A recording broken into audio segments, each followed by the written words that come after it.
Hi, welcome back. So we enjoyed a nice break there. Hope you did too. This afternoon we're going to finish off this story of the Windows Runtime XAML app. So we've got 4 short but sweet sessions. First of all, the one we're about to do, programming page controls and page transition animations.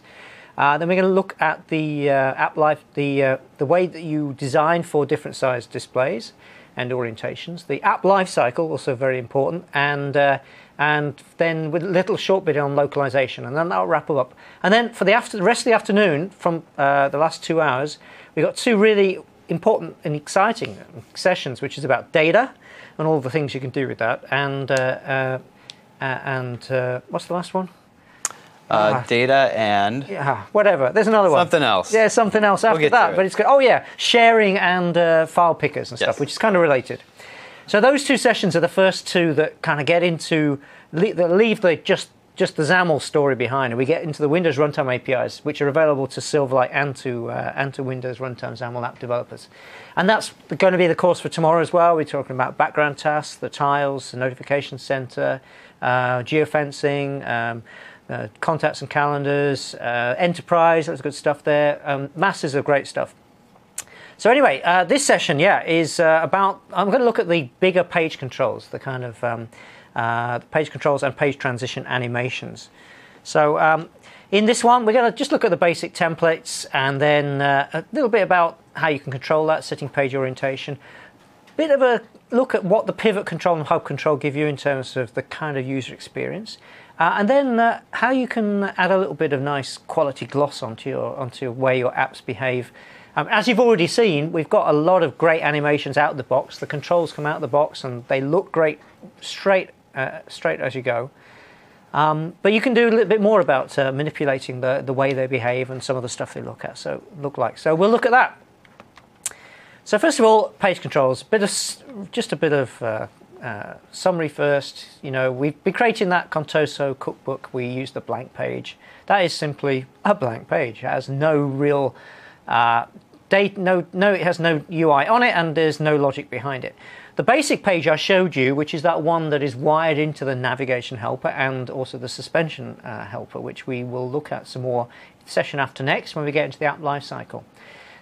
So we saw about how you add that, and it brings in all those other classes, which helps you with navigation support and some state management stuff. Page orientation. So Windows Phone apps, Windows Phone devices, people can use them in portrait and landscape, and of course that's true for tablet apps as well, portrait or landscape. If your app wants to only be available to the user, it only makes sense to show it in one orientation. You can do that in 2 ways. You can set it for the whole app by going into the app manifest, and you can see the app manifest graphic there, and just check underneath if you only support a specific orientation, and then that's the only one it will show in. So the user launches the app and it will come up in that orientation. So that's app wide. If you've got a specific page that that only wants to be displayed in a specific orientation, then you can use this display information.auto rotation preferences property, and you can set that to display orientations.portrait or to .landscape left or .landscape right, and that will set it for the page. And if you look at this code here, you would set that on the on-navigated to coming into the page. And then don't forget to unset it again when you leave the page and on-navigated from, because if you don't unset it, that's set for the app thereafter. It will stick in whatever orientation you set. So that's just a little information about orientation.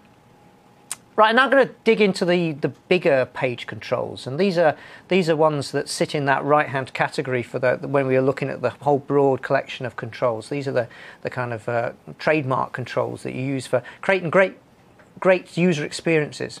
So this is the pivot, only on the phone. We don't have this on big Windows.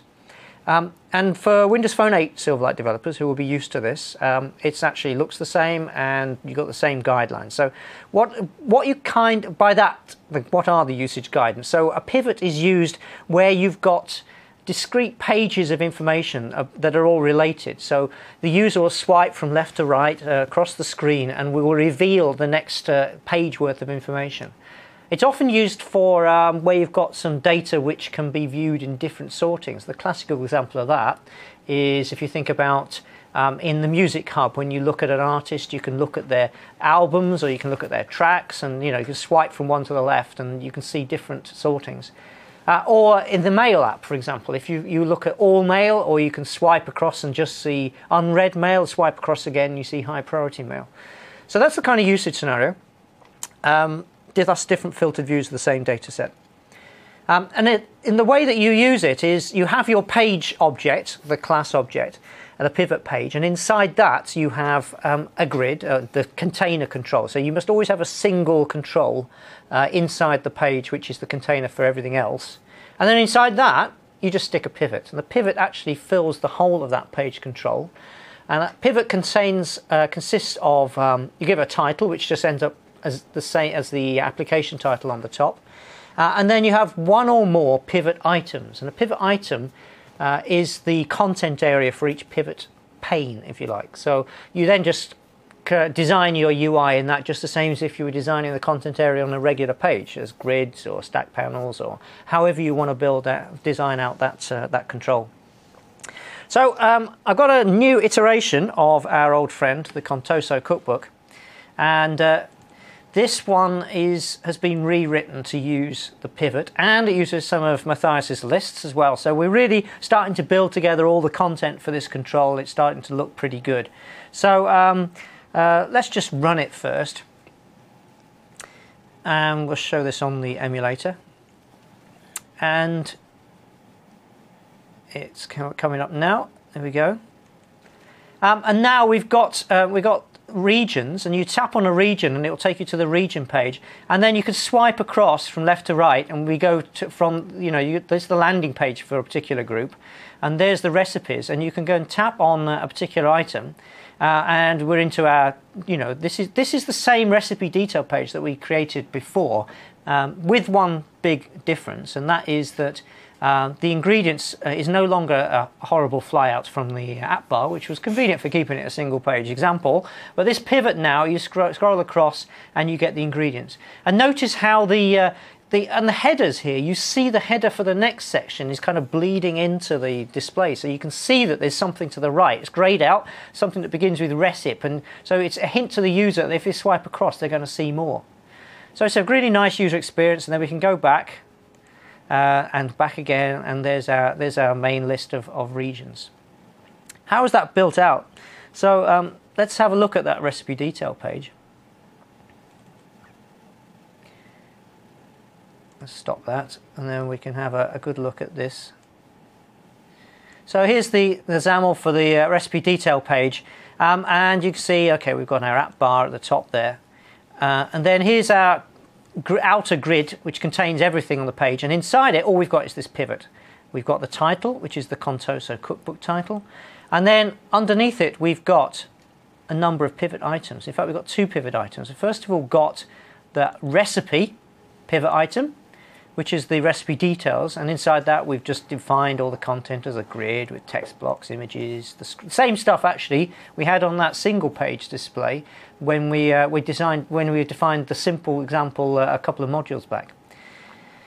So the same content, but then underneath that we've got a separate pivot item 2, and this is the ingredients one, which just has a list view in it, and inside we've got a data template. So we're binding to the ingredients list. And this is what we're looking at. Where's it gone? Contoso Cookbook. And here we go. Oh gosh, which one is it? Still I've been practicing this. That's not quite what I had in mind. Yeah, okay. So, and yeah, so here we go. And these are the two. That's the first pivot item, and that's the second pivot item. So it's a real nice way of, and all of these controls, they make really good use of the limited physical size of the screen. You've got this physical screen, which is a phone screen, but by clever use of controls like this, what you're giving the impression to the user is they've got a window onto a wider canvas of interesting information behind. Okay.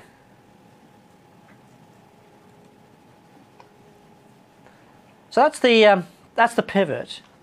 The hub is it's kind of related. It's the big brother, if you like. This is really, really rich content, and you can see how graphically rich this is, with lovely background images and some menus of items over it. This has some similarity to the panorama control that Windows Phone 8 Silverlight developers will be used to using, and it fills the same kind of usage scenario. So the different islands of information on this don't have to be page sized, they can be variably sized, and there's no conformity kind of expected from this. Think of this like a magazine cover with lots of great color content on it and little boxes of information that you can use to navigate to different interesting places. So and this is the landing, it's a real landing page of your app, and the idea is you make the landing page visually stunning and it draws users into using it.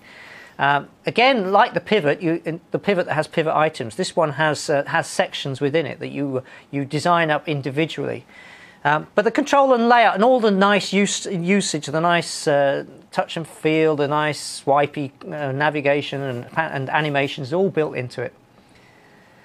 This is the designer view. So the top left, obviously, you can see what it looks like for big windows, and then on the lower side, you've got what it looks like for the phone.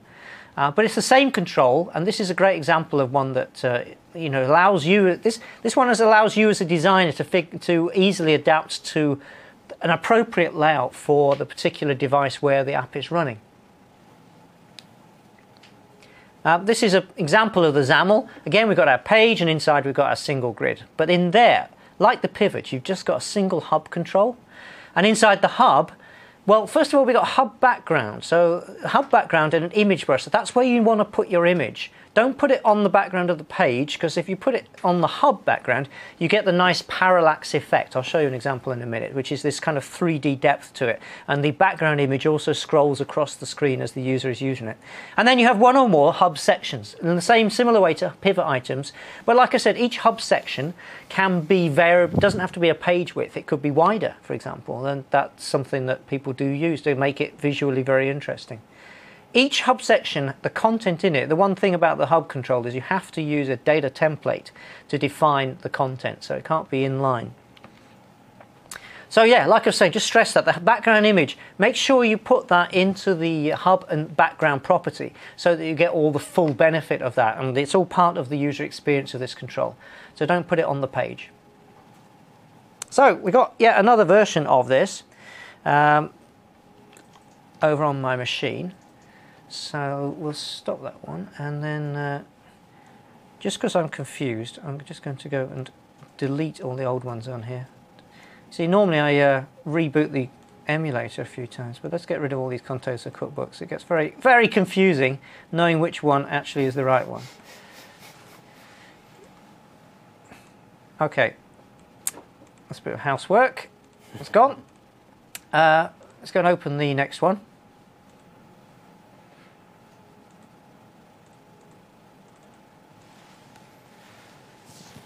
So this is hub control, and we'll look at the hub page, which is the landing point, if you like, of this. We've got a number of data templates. These are the layouts for each of the sections in the hub. So here's the first one, which is just a tiled template. We've got another one a bit further down, which is something called a standard triple line item. So this one is a grid with a border and a stack panel and an image in the border. So that's an image E1. And then this one is another data template, which has got another border and image, but obviously there's going to be some variation between them. And then carry on down, and finally we get to, this is actually the page layout. So the data templates are plugged into this. So we've got our hub. Here's our hub background. We've got an image. There's the first hub section, section 1 header, and there's the section 2 header. Oh, I said a minute ago you can't have them inline. Well, there's a lie, because there's an inline data template. You have to define it as data templates. That's what I meant to say. And then we got another hub section, the third hub section, and so it goes on. And actually, the easiest thing now is to run it, and you can see what it looks like. So those data templates, those have to be inline, you said? No, they don't have to be inline, Okay. but it just means each hub section has to be a data template. Okay. So same as if you had a list item. So. But we could save it, we could have it be a resource. Yes. And point the hub to the resource. Yes, that's right, yeah. So this is the landing page. Now we've got a large, what is that, tiramisu or something in the background image. But if you look, the background image moves across, but at a different speed to the foreground. So you go, ooh, that's lovely. And then we've got different groups here. The first one is an example of a group that's wider than the page, which is in a 6x2 grid. And then we've got another one, which is a long list. So it's all visually very rich and interesting. Slightly boring one for the Germans. Sorry, I haven't got anything against German food. I mean, love it, but it's just an example, And then we've got Indian as well. So you can see how lovely it is. And then finally, it wraps around. You get back to these, and all these are links as well. So now we're into familiar territory. This is kind of the same as this is now. We're back into pivot land. So, so you can see how nice that is. Very, very rich. What's happened? Come back. Very rich control. Looks beautiful. That's a quick look at the hub. Right. Now, just switching context a little bit, but it is related. So I want to look at a bit about page transitions and theme animation. So some of the animation support, as you've seen, loads of stuff is built in. I mean, that hub control, you don't have to code any of that stuff. This is how it works. So you got all that lovely acceleration and slowing down as you animate across, and the parallax effect for the image. It all comes for free. You might want to influence exactly how pages do animate. So, and again, this is ready for you, for all you Silverlight developers out there. Watch this and weep. So the signature phone animations are all built in. So Windows Phone 8 Silverlight, you could do all this stuff, but you used to have to download an additional package from NuGet, which was the phone toolkit, and that would add in support for page transition animations, and you had to change a few things. On the previous jump starts, it used to take up a good 10 minutes talking about all this sort of stuff, but now it's all built in.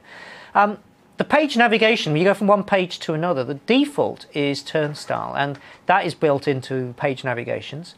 And the other ones are all built in as well, like what's the true name for it is pointer down up. But actually what we know that as better is tilt effect, which means when you tap on a button, it kind of dips into the screen a little bit. You get this kind of weird 3D effect. So as you press on a button, you actually get a visual feedback that it actually is tilting into the screen.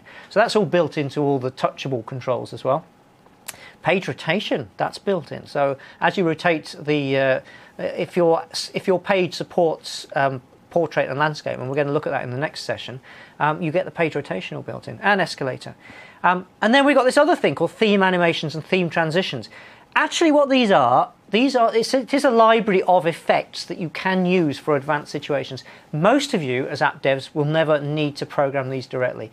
And these are actually what the built-in controls all use to give them all this lovely rich animations. All this stuff is built in using these things. So we'll look at them in a little more detail in a moment. So the page transition animations, they're all built in. The default animation is this thing called turnstile. But you may want to override that sometimes because we've got these other ones, continuum navigation transition info, well, lovely name, and stagger and slide in as well. So there's loads of stuff. Now, I'm actually not going to spend an awful lot of time trying to teach you this because there's a fantastic resource built into the SDK that helps you to get the most of this, which is actually all you need to do is create a new hub app and a pivot app. They have all of this built in. So you can study them, and I'll show you this in a moment, and see how it's used, and then apply them to your own apps. So the first one is this continuum navigation. So the idea is that you're in a list or something, you tap on an item, and actually if you see in the list now, Dinero Read in the list has got this nice tilt effect. But then, as you get to the next page, the name flies in from the top and the rest of the content flies in from the bottom. So this is an idea of continuum, which is a navigation that gives you the idea of continuous movement from the list where you selected an item onto the target page where you're navigating to. And part of you have to put some XAML into the leaving page, but part of that is on the landing page. You put this highlighted XAML on the right there, which you say continuum navigation transition info dot is entrance element equals true. So that with that you're identifying the element that's going to come in from the top, Donera read text in this case. And then, like I said, there's some other animation. There's some other XAML you put on the exit page as well. Look at the pivot template. Create a new app to find out how to do it. And this one again with the pivot.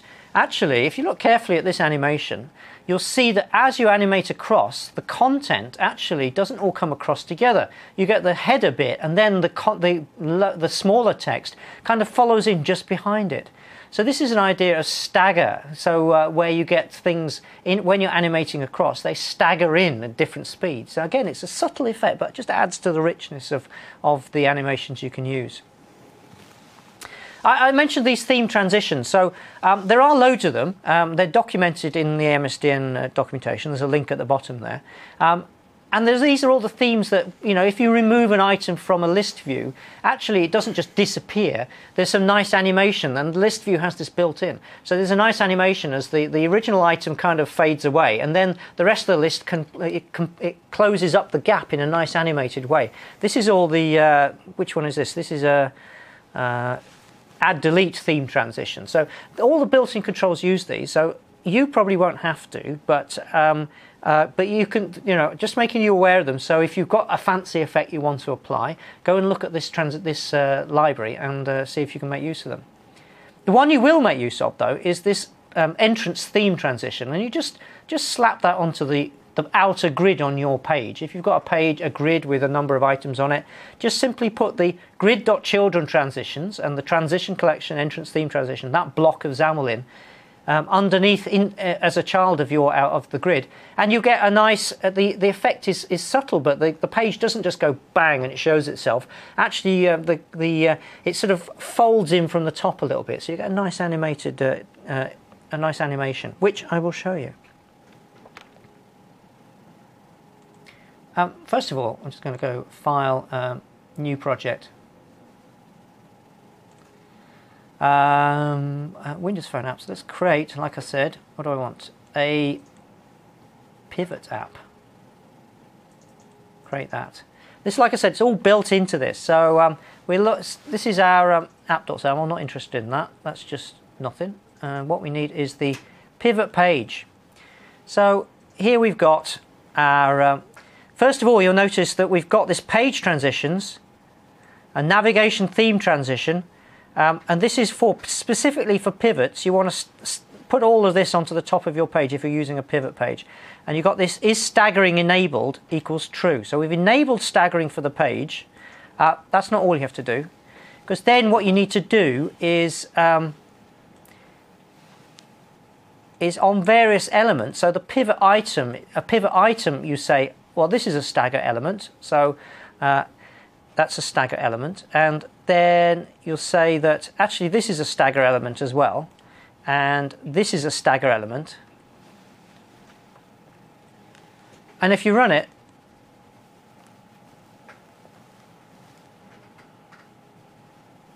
this is what gives it, as you swipe across. Depends how fast your network is, Links, watching this, of course. But you'll see that actually this is that effect I was talking about, where the items come in, the content in the smaller text comes in slightly after the other one. You can swipe the other way across as well. The other thing is if I hit on item title 2, we go to another page. Now, did you notice how the item title 2? We tap on that. We go to the other page, and the header comes in from the top. It kind of swirls in from the top, which is an interesting effect. That's this is the continuum thing. So this is the continuum navigation transition info exit element containers. This is on the pivot where you're going out from. You set exit element container on the list view that contains the items that that the user is going to select from. And then the actual element that you're going to link, which is kind of the name or the header, item title or whatever, you put that. Oh no, not that one. Here, find it. Oh, it's on the other one. That's right. Sorry, the other. Here we go. It's the other list view. This is the list view, and then it's we've got. I will find it in a minute. I can't see it this font size. Somewhere there's an exit element container. I think it's in the data template. Yes, it will be in the data template. Here we go. Exit, yeah. Yeah, there we go. View. Exit element container is, yeah. Yeah, so study that. Yeah, study that. And we've built all this into the latest and greatest version of the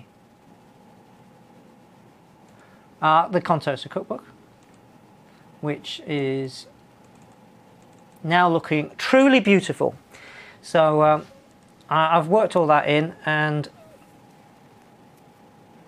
coming up on the screen now. And there's an, oh yes, we've got a nice stagger. Oh no, this is just a list, a boring list. So that one had the main page has the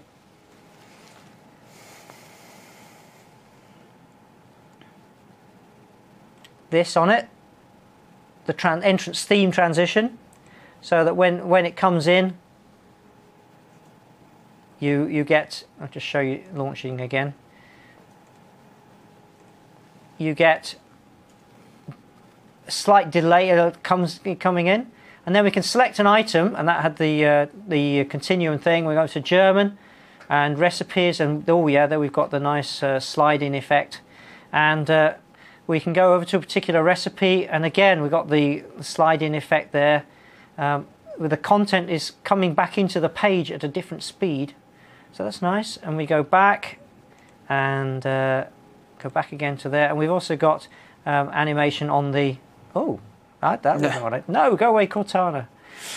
What I meant to do is that, which is the about page, and again we've got a nice animation on that.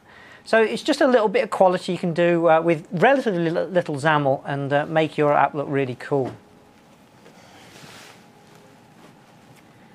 All right, I think that is that. So that was a short one on the main hub controls, the main page controls, and a little bit of nice gloss about animations.